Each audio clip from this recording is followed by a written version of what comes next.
Hey, we're back at the top again today on the road to Pokemon Sword and Shield. It's still week 35 because I did not expect to have to make another video on this week, but alas, there has been some previews that have been made by certain outlets, as they got to play the game for 90 minutes, and then they got to post their thoughts and opinions on them. So that's what we're going to do today. As you can see, we have our little, wrong way.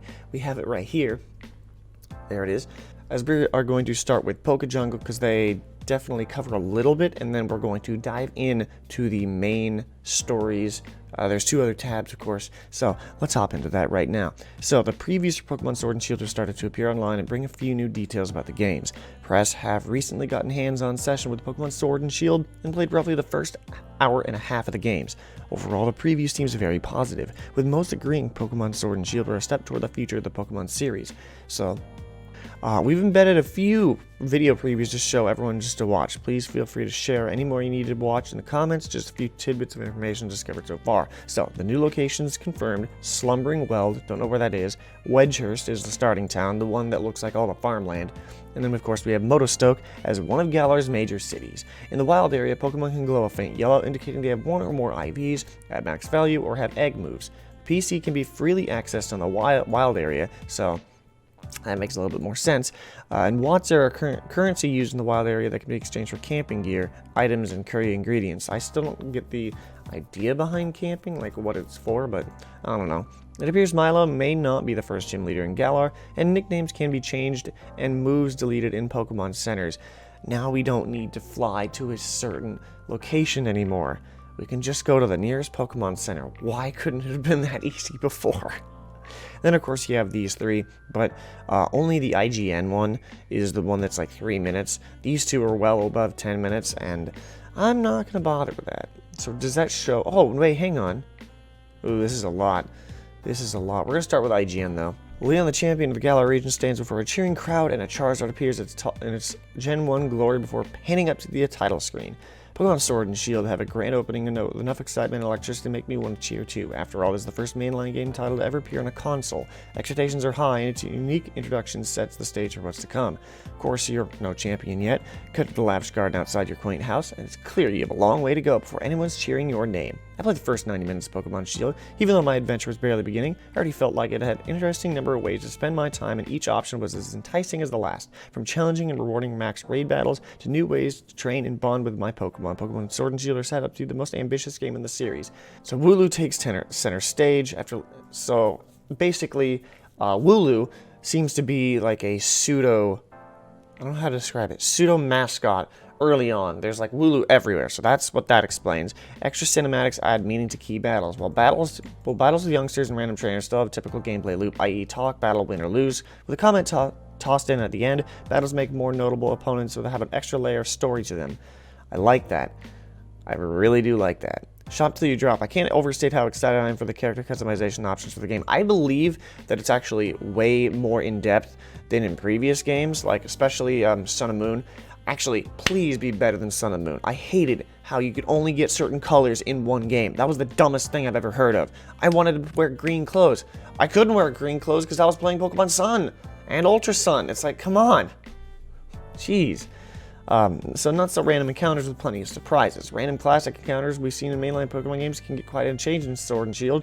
This was first shown back in June, but seeing it in action gave me more confidence in the new system that gives more players more choice on when they'll engage in wild Pokemon battles. While some catchable Pokemon are visible in the overworld, like in Pokemon Let's Go, you can catch others that appear as exclamation point icons and patches of tall grass, both in and out of the wild area. These exclamation points are random, in that you don't know what Pokemon you'll face, but because you'll see the icon ahead of time, the actual encounter itself is anything but.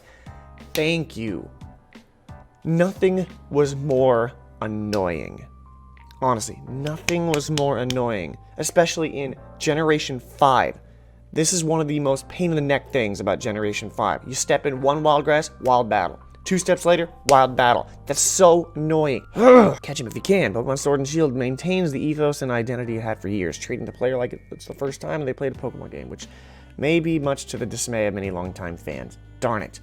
Even though Game Freak makes you click through those tutorial dialogue boxes, I was pleasantly surprised I could begin my Pokemon collection before I was instructed to do so. So maybe it's a little bit more shorter. So That's actually that. Okay, I like that. That they might actually have toned down the hand holding a bit. So I do want to have the tutorials, but not anything crazy. Technical imperfections. Visually, Pokemon Sword and Shield look great, but I was a bit disappointed to see that, much like in Pokemon Go, Pokemon still appear and disappear out of thin air as you walked ahead. This is an issue in the grass, as Pokemon are always popping in and out of view, but it's a little awkward to see Pokemon randomly shrink into oblivion. Yeah. Same issue applied to NPC trainers. The road would be empty, but walk a bit further down and suddenly someone was standing by a rock. That's funny. Wild area first impressions. Fairly early on, you take the train to the wild area, which feels like a trainer's playground. Expect plenty of wild, places to battle, max raids to participate in, and merchants to buy goods from. This area appears to be the biggest we'll explore in Galar, and there are quite a few features unique to the area and make traversal more pleasant. The problem is, as you can see here, the trees are a little bit the same as they had it in the E3 trailer, and people are going to harp on that.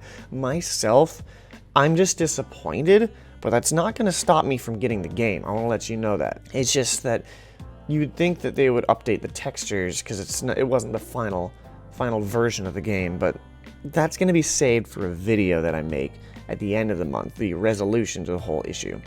Cautious optimism, local and online multiplayer. Local and online multiplayer allows players to battle, trade, and visit each other's campsites and work together in a max raid battles in the wild area. Real trainers can even appear walking around in the wild area. There's a spot on the map directly outside the wild area that you can ping so you and your friends can enter the wild area together. Unfortunately, this specific tagging is restricted to that single location outside the wild area rather than any location within it. Sure, you can tell players to go to a specific area within the wild area from there, but inability to ping anything other than that one location feels like a missed opportunity for easier coordination. So they're just covering all the things about wild area stuff for online multiplayer, but this is what it says. My hands-on time was strictly offline. So while we have to see how well these ideas translate when the game comes out next month, yeah, I am just still waiting to see what Pokemon the battles are. I've read that it could be related to how do I describe it? Like the Let's Go rules, where it was like 20-minute battles, and I'm really afraid that might be the case. I really hope not. So next, we go through Game Informer, and basically we're going to skim through these, just so we're not going too far, because most likely they will cover the exact same, same thing, except this one I'm noticing. On the way to Magnolia's location, I encountered 7 different Pokemon in the wild. While I can't say any of these creatures inside of Yamper, I love how different Pokemon appear in the tall grass through random encounters as they do creatures that roam in the environment. This not only gives you a sense of living the world, but also a mystique of being surprised when an encounter starts without you having initiated. Catching Pokemon gives you experience, and each encounter splits the experience between your entire team automatically. I'm hoping... Oh, you can whistle to attract wild Pokemon to your position. Interesting. By the time I reach the end of the route, I have a full team of Pokemon that reach just below or above level 10. Unfortunately, my time is short, so I don't have enough time to continue the grind and see the first evolution of Sobble. The water star reaches level 12 before I admit defeat in this endeavor. Ooh, you sly dog. You sly dog. On my way, I found the TM for Swift.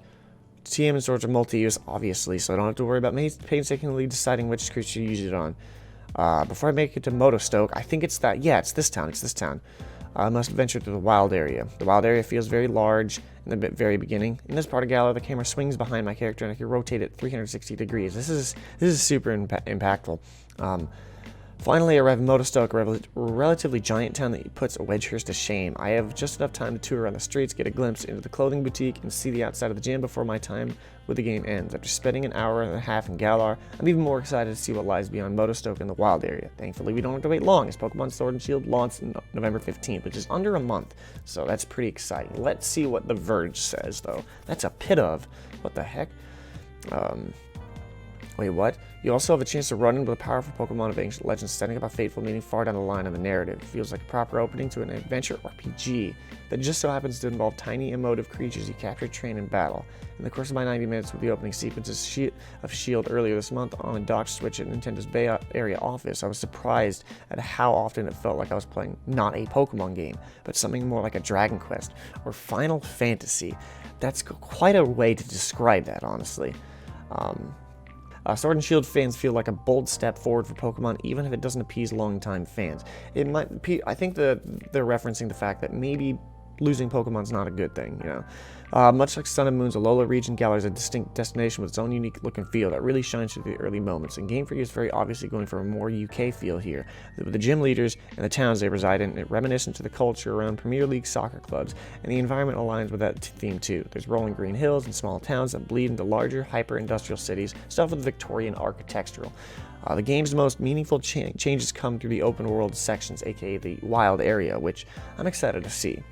Then they're talking about max raids and stuff. Gigantamax and Dynamax are designed to appeal to hardcore players. Not necessarily. I'd rather have kept Mega Evolutions, but that's just me. As far as VGC 24/7, I don't think they cover much, because like nowadays we're just running into the same things, you know. This is the strange thing about Pokemon Sword and Shield. I've written in the past in the vague support of the Bring Back the National Dex crowd. My argument has always been that if Pokemon needs to be cut, the game should feel a bigger step forwards. Battle should look more dynamic and exciting. I have to admit, as I began playing Sword and Shield, those worries melted away. Each charming new species I met would make me feel a little better about an older one that might be missing, and even the level of polish and charm in the world helps offset the stale-looking battles, even if they still wish they were more dynamic. Finally, I'm properly excited about this new Pokemon adventure. This guy right here, I'm not sure who made this, Alex Donaldson. Alex Donaldson said himself that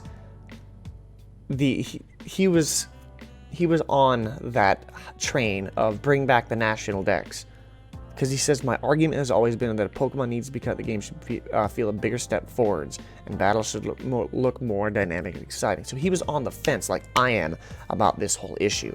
If they are going to remove Pokemon, they need to make that step up. And the fact that this guy said that, it's telling that I'm going to just watch that feeling out when I start playing a month from now. So that's all the time I have for, because pretty much now we're just basically repeating things no matter what. But I'm glad I had VGC 24/7's article as the last one, because this guy really opened my eyes. My goodness, thank you, Alex Donaldson. All of these links are going to be in the description below if you want to check them out. So this will wrap up this stop on the road to Pokemon Sword and Shield. We're going to have an update regarding the road to Pokemon Sword and Shield of what's going to come and what's going to happen in the future between the release before and the release after of Sword and Shield. So stick around for that. But with that, I want to thank you for watching. I'll catch you back at the top later on, because that's how we do it.